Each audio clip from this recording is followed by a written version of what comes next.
ഞാൻ നിനക്കൊരു സർപ്രൈസായിട്ട് വന്നേക്കുന്നത്. നീ ലൈഫിൽ ഒരിക്കലും മറക്കില്ല ഈ ദിവസം.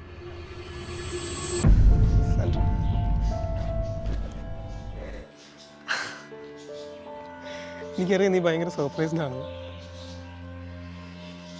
ഇല്ലാതെ എനിക്ക് പറ്റില്ല സഞ്ജു. അതുകൊണ്ട് എൻ്റെ വീട്ടുകാരെയൊക്കെ വേണ്ടെന്ന് വെച്ചിട്ട് ഞാനിപ്പോൾ നിനക്ക് വേണ്ടി വന്നു.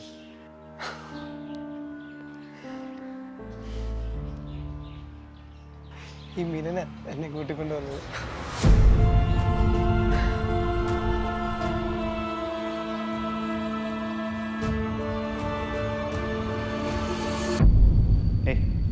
പാക്കിങ് കഴിഞ്ഞോ?